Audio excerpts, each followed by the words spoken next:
ஒரு இனிப்பான விஷயத்தை பத்தின தகவலை உங்ககிட்ட பகிர்ந்துக்கணும்னு விரும்புறேன். கடலை மிட்டாய்.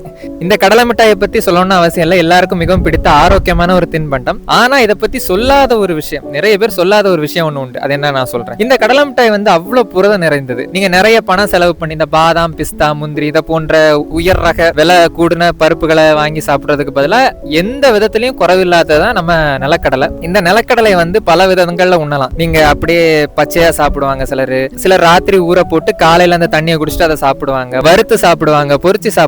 அது போக முட்டாயாகும், இந்த கடலை மிட்டாயாகவும் உண்ணப்படுகிறது. உடலுக்கு அவ்வளவு ஆரோக்கியம், அவ்வளவு சுறுசுறுப்பு தரக்கூடியது. அது மட்டும் இல்லாம ஆண்களுக்கு முக்கியமான ஆற்றலை கொடுக்கக்கூடிய ஒரு முக்கியமான பொருள். அது எத்தனை பேருக்கு தெரியும்னு தெரியல, அவ்வளவு ஆற்றலை கொடுக்கக்கூடியது, ரொம்ப ஆரோக்கியமானது. நிறைய பேர் இந்த நிலக்கடையில சாப்பிடுங்க ரொம்ப நல்லது அப்படின்னு சொல்லி நீங்க கேட்டிருக்கலாம். ஆனா நிறைய பேர் சொல்லாத ஒரு விஷயம் ஒண்ணு உண்டு. என்ன தெரியுமா? இந்த நிலக்கடலையை சாப்பிட்டா உடம்புல பித்தம் ஏறும். இந்த உடம்புகள் 3 வகைப்படும். என்னன்னா வாத உடம்பு, கப உடம்பு, பித்த உடம்பு. நிறைய பேர் சொல்லி நீங்க கேள்விப்பட்டிருப்பீங்களே, அது பித்த உடம்புப்பா, தூக்கி அடிச்சுட்டு அப்படின்னு. சிலருக்கு சில விஷயங்கள் ஒத்துக்காது. உடம்புல பித்தம் அதிகமாச்சுன்னா தலை சுற்றல், வாந்தி, குமட்டல் இதெல்லாம் ஏற்படும். நீங்க வாழ்க்கையில ஒரு முறையாவது பித்த வாந்தின்னு ஒண்ணு எடுத்திருப்பீங்க. மஞ்சள் கலர்ல தண்ணி போகும்.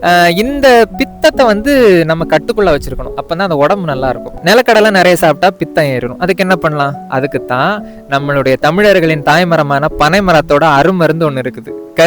கருப்பு கட்டின்னு சொல்லுவாங்க, நாங்க கருப்பட்டின்னு சொல்லுவோம். இந்த கருப்பட்டியை சாப்பிடுறதுனால உடம்புல இருக்கிற பித்தம் சமமாயிரும். அதனாலதான் கடலை மிட்டாயில கருப்பட்டியை கலந்து செய்வாங்க. அதுதான் பாரம்பரிய முறை.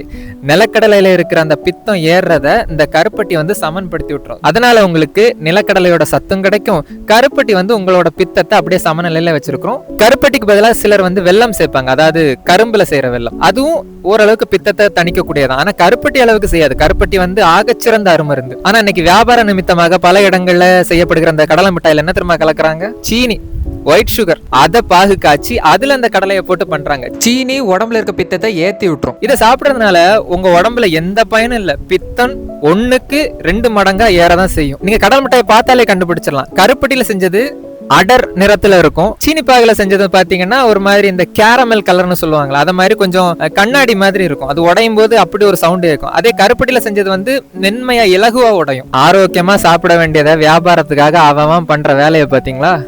பர்ஃபின்னு வித்துக்கிட்டு இருப்பாங்க நிறைய இடத்துல. பார்த்தோன்னே தெரிஞ்சிடும் அது சீனி பாகுல செஞ்சது அப்படின்ட்டு. நல்லதா பார்த்து சாப்பிடுங்க. ரொம்ப ஆரோக்கியமானது நம்ம கடலை மிட்டாய். அதே மாதிரி நீங்க நிலக்கடலை எப்படி சாப்பிட்டாலும் சரி, ஒரு துண்டு கருப்பட்டி சாப்பிட்டுருங்க. ஏன்னா நிலக்கடலையை சாப்பிட்டா பித்தம் ஏறும்ல மக்களே. அது இந்த கருப்பட்டி சாப்பிட்டீங்கன்னா அது சமன்படுத்தி விட்டுரும். உங்க உடம்புல ஆற்றலை பெருக்கிவிடும். உடம்புக்கு ரொம்ப சுறுசுறுப்பா இருக்கும். நல்லதை சாப்பிடுவோம், நலமா இருப்போம், நல்லதே நினைப்போம், நல்லதே நடக்கும். வெல்க தமிழ்.